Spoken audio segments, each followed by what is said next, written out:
mga kababaihan na maisog, na nagsasalita at sinasabi, kinukwento, pinapalita ang kagaguhan ng gobyernong Pangag. Palakpakan po natin, Ma'am Joey TVM!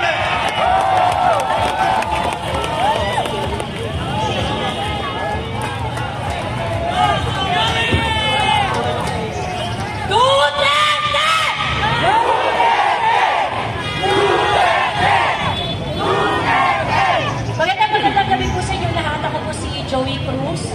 At natutuwa po ako na nandito po ako sa inyong harapan para mapakinggan kung ano ang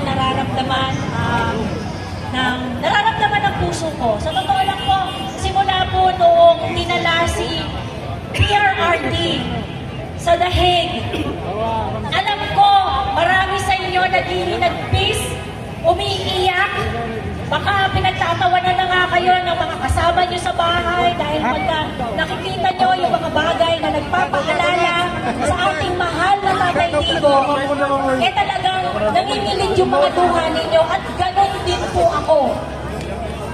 At bakit hindi natin mararamdaman yun?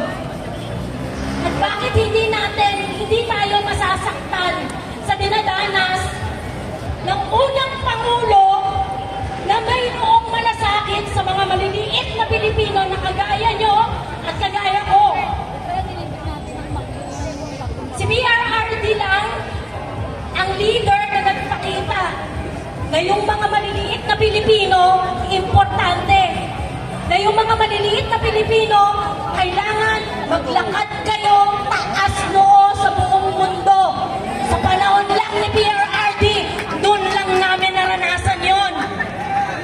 At kayong mga kapulisan, alam namin, ramdam na ramdam ninyo, nagkaroon kayo ng dignidad dahil sa tatay namin.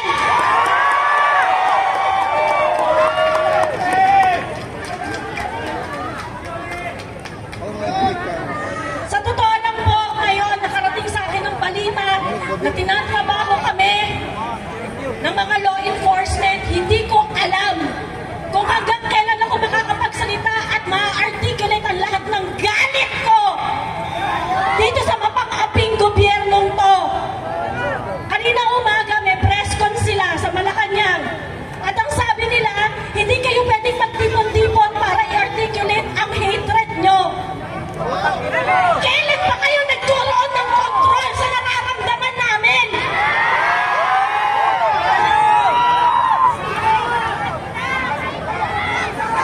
Kung galit kami sa administrasyon na to, dahil tinraidor nyo kami!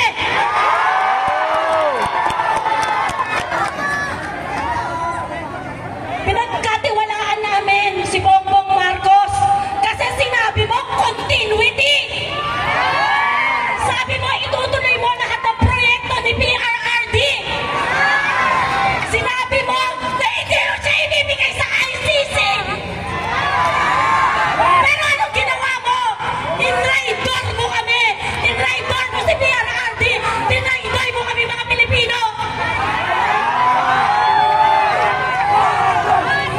Kung galit kami sa inyo at kung nararamdaman namin ay hatred dito sa gobyernong to, hindi yun kasalanan namin. Ginawa nyo yun, sinaktan nyo kami, tinraidor nyo kami, dapat pinagsisilbihan nyo kami, pero ang ginagawa nyo, inaapi nyo kami ngayon. Mga Pilipino rin po kami, kaming mga Duterte supporters.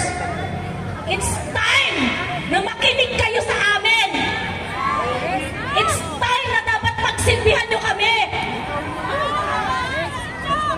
At sana nakikita niyo yan kung minumura namin kayo mula ulo hanggang paa dahil yun ang nararamdaman namin sa inyo.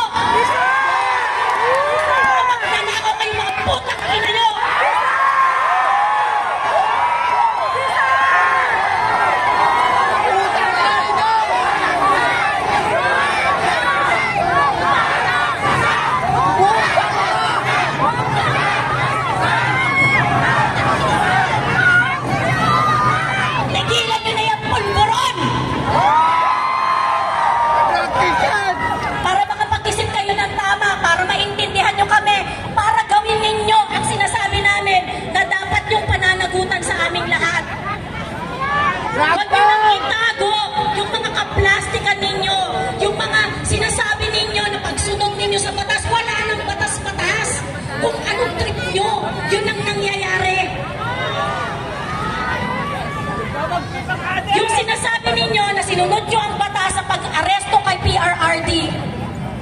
hindi po kami tanga.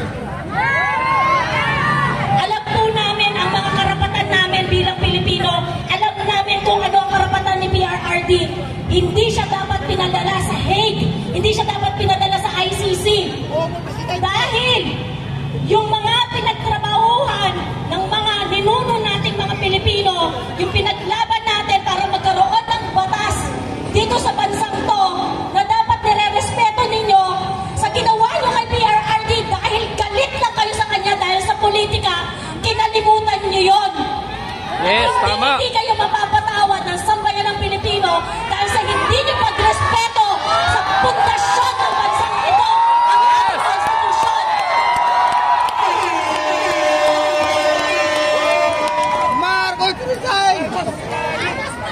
Hindi ko po alam kung hanggang kailan ako makakapagsalita sa harap ninyong lahat. Pero isa lang ang gusto kong maalala ninyo. Hindi nyo makakalimutan ang apelidong Duterte.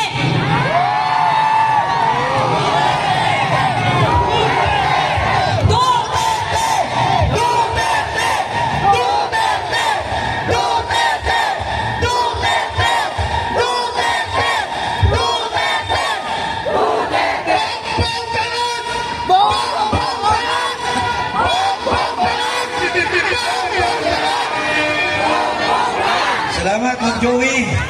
At ngayon naman, bigyan natin ng pagkakataon ang isang veteranong sundalo mula sa Filipino Guerrilla Forces.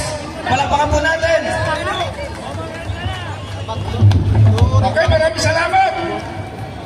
Nakipagpagbakan sa kalaban ng gobyerno sa Mindanao. Sa edad kong 14. Hanggang ngayon, 65 years old ako. Ay, gusto ko palang patiin nyo ako, ano? Kalimutan nyo eh. Si Pangulong Duterte na lang naalala natin, no?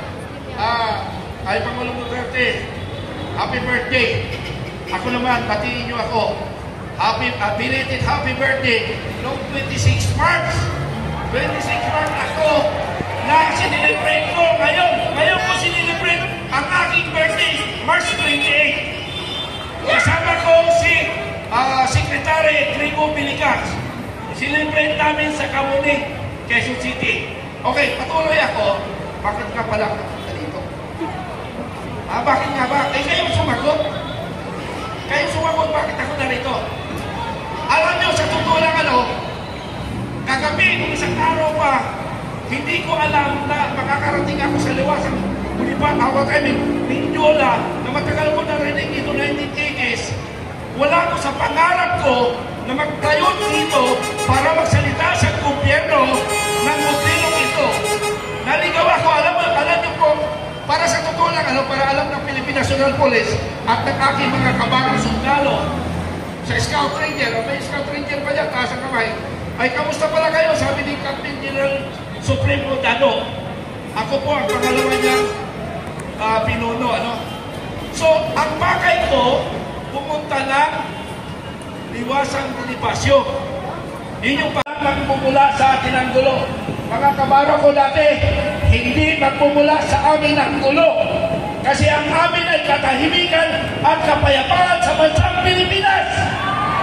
Okay, hindi magpugulo. Gobyerno, yung intelligence ninyo ang mananagot. Kung may mangyaring gulo sa amin dito, dapat kami ang bantayan ninyo. Kasi kami ang gobyerno. Dapat bantayan kami. Intelligence. Pag may nangyaring gulo dito, kayo ang mananagot. Dahil kami ang pakay namin, ang layunin namin, katahimikan. Ang layunin namin, maging kaibigan. Namin ang dati kong kabaro. Okay ba, Pilipinas na Police? Huwag kayo tumasang kamay, delikado. Delikado. Huwag kayo tumasang. Alam ko ang nasa isip ninyo. Nababasa ko kayo. Kasi galing rin ako dyan. Okay, patuloy tayo. Pero pwede ba? Walang gulong mangyayari. Ano po? Pwede! Pwede! Pwede hanggang dito tayo dito! Pwede! Pwede! Pwede! Opo, punto! Magkapa tayo! Anong tawag dito? Kung mundo, mag-celebrate tayo na tayo ay nagkakaisa sa selebrasyon ng ating dating Pangulo Rodrigo Roa Duterte. Pwede! Pwede! Pwede sa Nones! Eh, may mga trabaho tayo eh. Ha? Tuloy nyo ang practice. Para kumita kami. O may nakausap ko na siya, sana magtagal tayo. Para kumita kami. So may kanawan dito, pag umabot tayo ng Miyerkules, McDonald's ang may kasalanan yan. Hindi tayo. Pero hindi ko lang ha, peaceful. Peaceful. Tayo.